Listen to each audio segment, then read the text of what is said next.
السلام علیکم شرائع دستور سے میں ہوں عبدالقیوم صدیقی اور آپ ہیں EQS کے ساتھ، اور آج ہم بڑے ہی خوش نصیب ہیں کہ آج ہمارے ساتھ حماد غزنوی صاحب ہیں. بڑے بہت ڈھونڈنا پڑتا ہے، کیا کریں، لیکن ہیرا ایسے تو نہیں ملتا جناب. کوشش اور محنت تو کرنی پڑتی ہے. زیب داستان ہے یہ سب. آگے چلیے. حماد صاحب یہ بتائیے، میں تو آپ ملک سے باہر ہوں لیکن ظاہر ہے آپ دیکھ رہے ہوں گے عمران خان صاحب کا لانگ مارچ جو ہے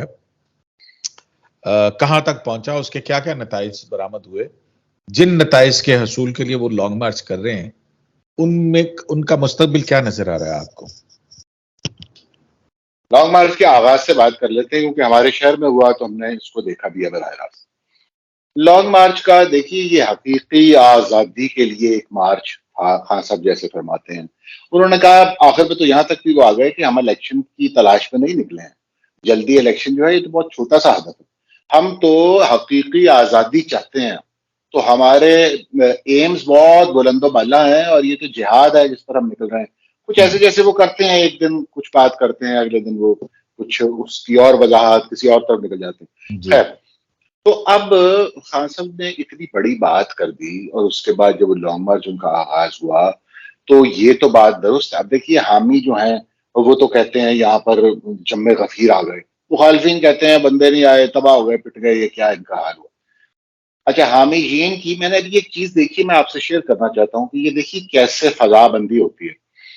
ایک خاتون ہے، وہ میں نہیں جانتا لیکن ان کے میں نے دیکھا 1,00,000 فالوورز ہیں ٹویٹر پر. 1,00,000. وہ لکھ رہی ہیں کہ کاموں کی سے 3,00,000 لوگ جو ہیں وہ شامل ہو گئے ہیں اور یہ اب 7 جا رہے ہیں، اور 5,00,000 لوگ جو ہیں وہ گجرانوالہ میں انتظار کر رہے ہیں. تو اگر آپ اسی حساب سے دیکھ لیجئے تو یہ انشاءاللہ 1.5-2 کروڑ کا مجمع ہو جائے گا جو کراچی پہنچے گا. 1,00,000 فالوورز ہیں ان کے اور وہ یہ بات کر رہی ہیں، اور اس طرح کی بے شمار مثالیں میں نے آپ کو جو ایک ابھی دیکھی وہ میں نے آپ کو پیش کر دی. اچھا، دوسری طرف جو لوگ ہیں خان صاحب کے جو سیاسی مخالفین ہیں وہ کہتے ہیں بھئی یہ کیا مارچ، تو ایک آدمی بھی نہیں آیا. لیکن بات سچی یہ ہے کہ وہ خان صاحب نے جہاں سے شروع کیا نا لبرٹی چوک سے، ویسے تو وہ جگہ ہی 5-7-10 ہزار لوگ آ جائیں تو یہ بھی غنیمت ہے. وہاں پر بڑی تنگ سی ہوئی، وہ ایک خاص طرح کا چوک ہے گول چکر سے. تو اس جگہ پر وہاں پر ایک رکھنے کا مقصد ہی یہ تھا کہ یہ ایک فیملیئر ٹیریٹری ہے اور ہمیں معلوم ہے کتنے لوگوں سے اس کو بھرا جا سکتا ہے. اور پھر اس کی ایک تیاری تھی، یعنی ٹاؤنز، گلبرگ ٹاؤن، ان کی یوسیز، ان کے عہدیداران ابھی حال ہی میں نامنیٹ بھی کیے انہوں نے. تو پارٹی نے سب کی ذمہ داریاں، پھر وہ گروپس بنے ہوئے ہیں، اس میں وہ پوسٹ بھی کر رہے تھے کہ دیکھیں جی میں 25 لوگوں کا اپنا جو ذمہ داری تھی میں نے وہ نبھا دی، میں قافلہ لے کے نکل رہا ہوں. تو اس طرح بہت سے لوگ آ گئے. پھر ہماری کچھ خواتین جو ڈائی ہارڈ ہیں وہ بھی وہاں پر آ گئی. تو کوئی خاصا کوئی شرمندگی نہیں ہو رہی ہوگی ایسا وہ لگ رہا تھا. لیکن سچ یہ ہے کہ اگر آپ حقیقی آزادی لینے نکلے ہیں نا تو یہ 5-7 ہزار جیسے کہ لوگ کہتے ہیں یا ان کے حامی کہتے ہیں نا جی 20-25 ہزار آدمی تھا، چلیے 20-25 ہزار آدمی تھا. یہ 20-25 ہزار آدمی کا کھیل تو نہیں ہے نا. وہاں تو اگر دیکھیے کہ 5-7 لاکھ لوگ آ جاتے تو سب کے کان کھڑے ہو جاتے ہیں کہ بھائی یہاں پر ایک تبدیلی آ گئی ہے، اسے پہچانی ہے اور اس کو ایک ریالٹی کے طور پر ایکسپٹ کریں کہ یہ لوگ اب بےتاب ہو گئے ہیں. کیونکہ صورتحال تو ہمارے ملک میں ہے نا بہرحال کہ مہنگائی کا ایک طوفان ہے جو پچھلے کئی سالوں سے آ رہا تھا، اور اب وہ دنیا کی صورتحال ایسی ہوئی اور ملک کے اندر اس کے شدید اثرات آئے، اور ایک مہنگائی کی لہر بھی ہے، جینا مشکل ہے، بجلی کے بل ہیں، پیٹرول کی پرائسز ہیں، اور یہ اشیاء خور و نوش جو ہوتی ہیں، یہ مسائل لدے ہوئے ہیں. یہ ساری بات درست ہے، لیکن جو اس کا ریسپانس ہے، جو حقیقی آزادی کے مارچ کا ریسپانس ہونا چاہیے تھا انقلابی، وہ بہت دور ہے، اس سے بہت دور ہے. یعنی یہ خان صاحب کے عام جو جلسے اس سے بڑے بڑے بھی انہوں نے کیے ہیں لاہور میں، اس میں کوئی بڑی پارٹیسپیشن نہیں تھی. دوسری بات اسی سے بھی، یہ جو لوگ تھے نا 5-10 ہزار یا 20-25 ہزار، یہ ایسا نہیں تھا کہ یہ لوگ خان صاحب کے ساتھ چل پڑے اور ان کے ساتھ اچھرا پہنچے اور اچھرے سے پھر ان کے ساتھ مزنگ چکی پہنچے تو آگے اور 25 ہزار کھڑا ہو، پھر مزید 50 ہزار کھڑا ہو، پھر مزید 10. ایسا نہیں تھا. وہ لوگ یہاں سے چلے گئے، وہ صرف وہی جو پارٹی کے عہدیداران ہوتے ہیں وہ 2,000-5,000 وہ پھر آگے پہنچ جاتے ہیں. لہٰذا اس میں آپ سمجھ جائیے یہ ایک حقیقی آزادی کے لیے نکلنے والوں کے لیے مایوس کن منظر تھا. اور اس پھر لیکن آگے. جی یہ جی جی. یہ بھی تو ہو سکتا ہے نا کہ وہ شعر نہیں ہے کہ میں اکیلا ہی چلا تھا جانب منزل، لوگ ملتے گئے، کارواں بنتا گیا. تو کارواں اکٹھا کر کے وہاں پہنچنے کی کیا ضرورت ہے؟ اب آہستہ آہستہ پہنچتے جائیں گے، پہنچتے جائیں گے، پہنچتے جائیں گے. جی میں یہی تو عرض کر رہا ہوں کہ وہ کارواں اس طرح بنا نہیں. بنا یہ نہیں. چھوٹے چھوٹے کارنر میٹنگز کرنا یا چل جلسہ ہی کہہ لیجیے، یہ تو کچھ اور چیز ہے نا. یہ تو ہے بس. اس سے آپ کیا حکومت کو پریشر ڈالنا چاہتے ہیں؟ اس سے حکومت پہ پریشر نہیں پڑے گا. اس سے آپ کیا اسٹیبلشمنٹ پہ پریشر ڈالنا چاہتے ہیں؟ نہیں، اس سے نہیں پڑے گا پریشر. یہ تو بلکہ ایک طرح کی سبکی ہے، میں سمجھتا ہوں. ابھی میں ایک دیکھ رہا تھا، نیوز دیکھ رہا تھا صدف کے حوالے سے، چینل 5 کی رپورٹر، اس کا سانحہ ہوا، حادثہ ہوا، باقی بڑی دکھ والی بات ہے.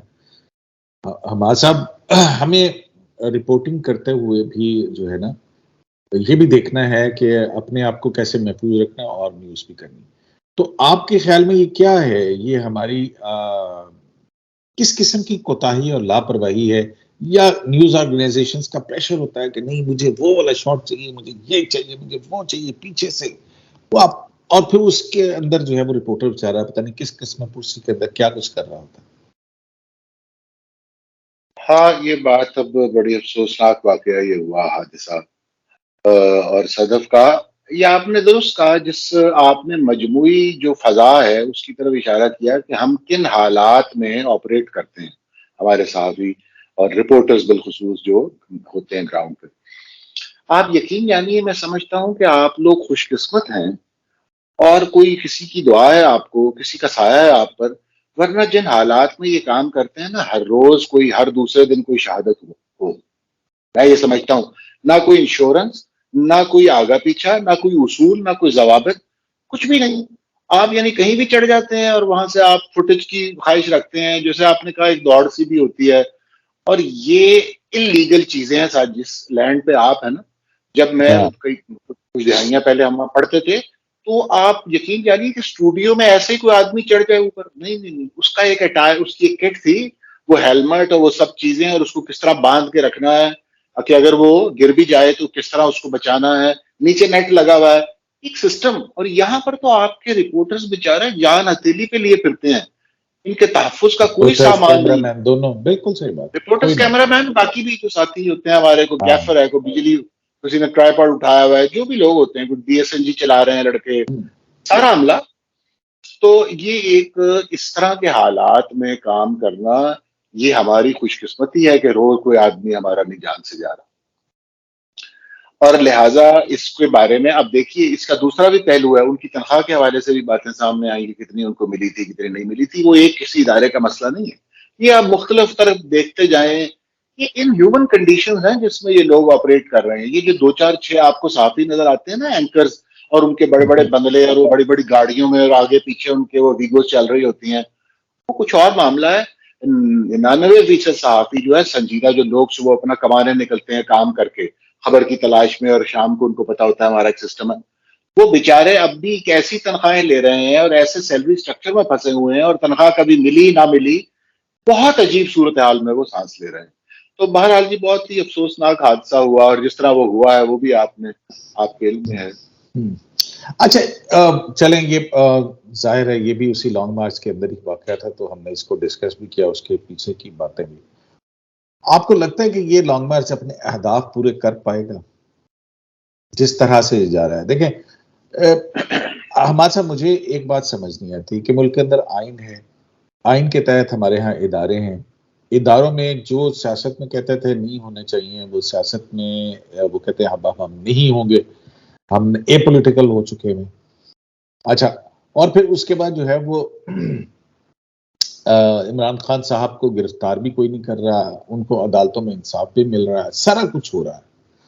تو پھر آزادی کس چیز کی؟ مطلب کہنے کا مطلب یہ میرا یہ ہے کہ کانسٹیٹیوشن موجود ہے، کانسٹیٹیوشنل رول کی طرف آپ جا رہے ہیں، تو پھر آزادی کا کیا طریقہ کار ہے؟ پھر ان کی حقیقی آزادی کون سی والی مانگ رہے ہیں؟ میرا خیال ہے یہ اپنی وہ فین فالوئنگ جو ہے خان صاحب کی، ان کی کنزمپشن کے لیے وہ ایسی تراکیب استعمال کرتے ہیں اور کامیابی سے کرتے ہیں، اور لوگ ان کو فالو بھی کرتے ہیں اور اعتبار بھی لے آتے ہیں اس کے اوپر. لیکن اگر آپ سنجیدگی سے دیکھیں گے تو یہ حقیقی آزادی تو آپ کو نہیں کبھی سمجھ آئے گی یہ کیا ہے. دیکھیے اگر تو حقیقی آزادی وہ ہے کہ پی ٹی آئی کی حکومت ہو تو وہ تو پنجاب میں موجود ہے، اور یہاں 12-13 کروڑ لوگ جو ہیں حقیقی آزادی سے لذت آشنا ہیں. اور یہی معاملہ کے پی کے میں ہے جہاں پہ 10 سال سے حقیقی آزادی چل رہی ہے. تو ہماری سمجھ میں یہ بات نہیں آتی. شاید خان صاحب کوئی لفظ ٹوسٹ کرتے ہیں اور وہ کہتے ہیں کہ حقیقی آزادی کا مطلب ہے، صرف وہ انکل سام کا ذکر نہیں کر رہے ہوتے، وہ کہتے ہیں کہ شاید میں اب یہ ایسے گویڑ جسے کہتے ہیں کہ وہ کہتے ہیں بھئی یہاں پر جن لوگوں نے مجھے اقتدار دیا تھا ان لوگوں کو یہ اختیار نہیں ہونا چاہیے کہ وہ کسی اور کو اقتدار دیں. یہ ہے حقیقی آزادی. تو خان صاحب اپنے اہداف کی آپ نے بات کی نا، زیادہ سنجیدہ بات کرتے ہیں. خان صاحب کے اہداف جو ہیں جلدی الیکشن، وہ اس طرح نہیں ہوگا. خان صاحب کے اہداف اگر میں یہ بھی شامل ہے کہ وہ آرمی چیف کی تعیناتی میں کوئی کردار چاہتے ہیں تو یہ نہیں ہوگا، بلکہ اس بارے میں بات واضح ہو چکی ہے کہ ان کا اس میں رول نہیں ہوگا. اس کی اپوائنٹمنٹ میں چیف کی جو لگائیں گے لوگ وہ خود ہی محتاط ہوں گے کہ یہ ملک کی صورتحال ایسی ہے اور ہمیں سینیورٹی کے پرنسپل کے قریب ترین رہنا چاہیے تاکہ کسی قسم کی نہ انگلی اٹھے نہ کوئی بات بن سکے. تو ان معاملات کے حوالے سے تو آزادی مارچ کو کوئی کامیابی نہیں ملے گی. دوسری بات یہ کہ آزادی مارچ کی جو حالت ہوئی ہے اب تو یہ سمجھ میں نہیں آ رہی کہ آگے جانا ہے نہیں جانا، کیونکہ وہ تو 2 بجے 3 بجے کے قریب آتے ہیں خان صاحب، اور پھر وہاں پر وہ 2-3 گھنٹے کا ہے اور اس کے بعد وہ صورتحال جیسی بھی بن جاتی ہے. تو آج تو خیر حادثہ ہو گیا، لیکن آپ آگے بھی دیکھیں گے یہ یعنی یہ جو کارواں ہے یہ بے سمت کارواں ہے. کل بھی تو ایسا ہوا تھا نا کہ اچانک سے چھوڑ کے چلے گئے تھے، پھر اس پہ بھی کنفیوژن ہوئی. انہوں نے کہا کہ وہ کسی اہم شخص سے ملاقات کرنے گئے ہیں، اہم شخصیت تھی کوئی نہیں، مطلب پھر ہم یہ دیکھیں کنٹینر کے اوپر جو ہے وہ اپنا وہ جو ہیں میاں اظہر صاحب کے صاحبزادے حماد اظہر آپ کے ہم نام جو ہے حماد اظہر اور فیصل کے درمیان میں مائک پہ چھینا جھپٹی ہو رہی ہے. کبھی اسد عمر ڈانٹتے پیٹتے نظر آ رہے رہتا ہے. بالکل. اچھا اب اس کے ہم جو بات کر رہے تھے کہ کیا یہ اپنے ہدف کی طرف جائے گی یا اس کا انجام کیا ہوگا اور یہ کہاں پہ تمام ہوگی. ایک تو اب دوسری دیکھیے کہ خواہش ایک طرف یہ بھی نظر آ رہی ہے جو کہ آپ کو گنڈا پور کی گفتگو سے پتہ لگ گیا ہوگا کہ اس میں یا تو ایسا صورتحال پیدا کر دی جائے، اتنی لاشیں اکٹھی کر لی جائیں کہ یہ جو خونی مارچ کہا جا رہا تھا واقعی اس کو خون میں رنگ دیا جائے اس مارچ کو. یہ تو بہت ہی خطرناک پلان ہے. اس کا معنی تو صرف ایک ہے اور وہ یہ ہے کہ اس سسٹم کی بساط ہی الٹ دی جائے، اور یہاں پر اگر میں نہیں تو پھر کوئی بھی نہیں، اور پھر دیکھا جائے گا جب اس سے ہم بیماری سے نکلیں گے. تو یہ اس طرح کا منصوبہ ہے اگر ہے تو، لیکن یہ تو بہت ہی خطرناک خوفناک بات ہے.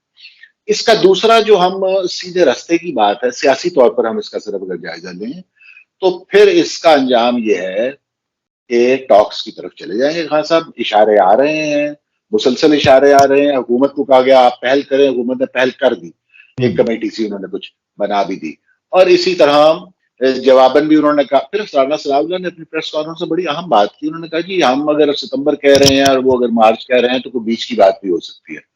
یعنی بات وہی ہے کہ یہ معاملہ بیٹھ کر ہی طے ہو سکتا ہے. اور پی ٹی آئی کو میں تو سمجھتا ہوں فیس سیونگ بھی دینی چاہیے. عمران خان صاحب کو فیس سیونگ دیں، کیا وہ نکل آئے ہیں، اس کا کوئی انجام تو ہے نہیں.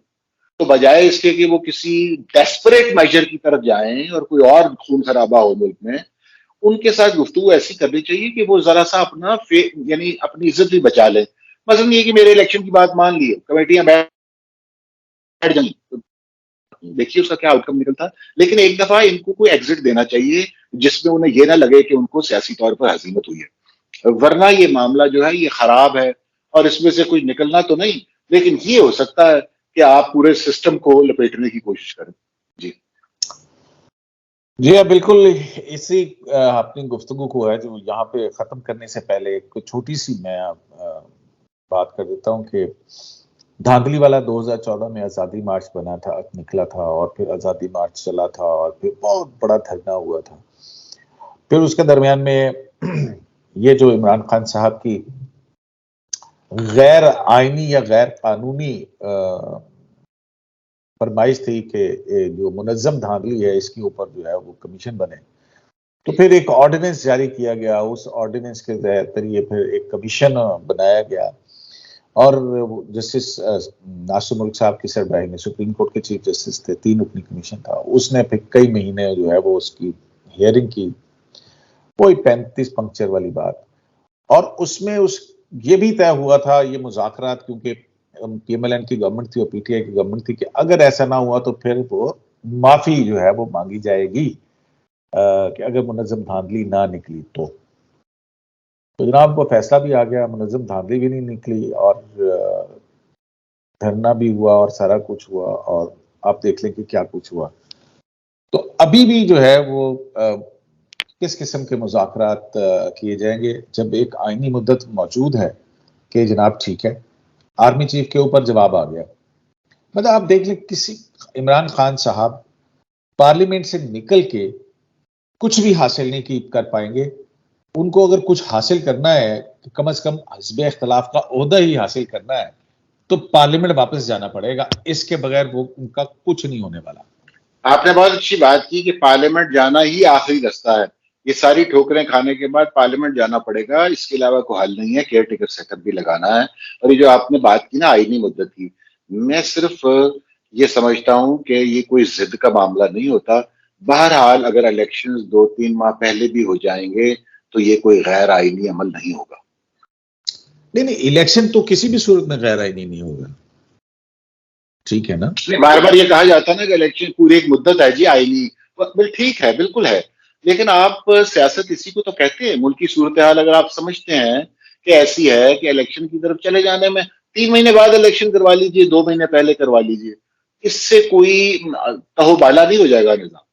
تو اگر یہ ایک بارگیننگ چپ کے طور پر استعمال ہو سکتا ہے اور ملک کو کسی بڑے معاشی اور سیاسی عدم استحکام سے بچایا جا سکتا ہے تو کوئی حرج بھی نہیں لگتا اس میں۔ بالکل ٹھیک بات ہے، اور بات وہی ہے کہ عمران خان صاحب کے آپ نظریات سے اختلاف کریں یا ان کے نظریات کے حامی ہوں، ان کی کسی بات پر آپ امنا صدقنا کہیں یا اس سے اختلاف کریں، عمران خان صاحب کی سیاست سے اختلاف کیا جا سکتا ہے، ان کے اپروچ سے اختلاف کیا جا سکتا ہے، لیکن ایک چیز ہے، اور وہ یہ ہے کہ وہ ایک مقبول رہنما ہے اور ایک ریالٹی ہے، اور ان کو مد نظر رکھے بغیر اور ان کو اس سیٹ اپ سے نکال کر میرا خیال ہے کہ کوئی بھی درست منظر نامہ شاید ہمیں بنتا ہوا نظر نہیں آئے گا۔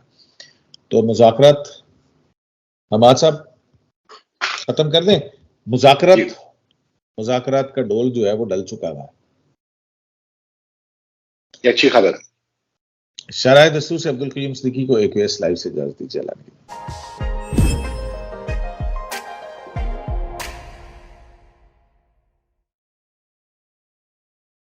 YouTube پر گوگلی نیوز دیکھنے کے لیے youtube.com کی سرچ بار میں googly news T V type کریں۔ گوگلی نیوز کے پیج پر سرخ رنگ کے سبسکرپشن والے بٹن پر کلک کرنا نہ بھولیے۔ YouTube پیج پر اپلوڈ ہونے والی ویڈیوز سے باخبر رہنے کے لیے بیل آئیکن پر کلک کیجیے۔ آپ کو ہر نئی ویڈیو کے بارے میں نوٹیفیکیشن موصول ہو جائے گا۔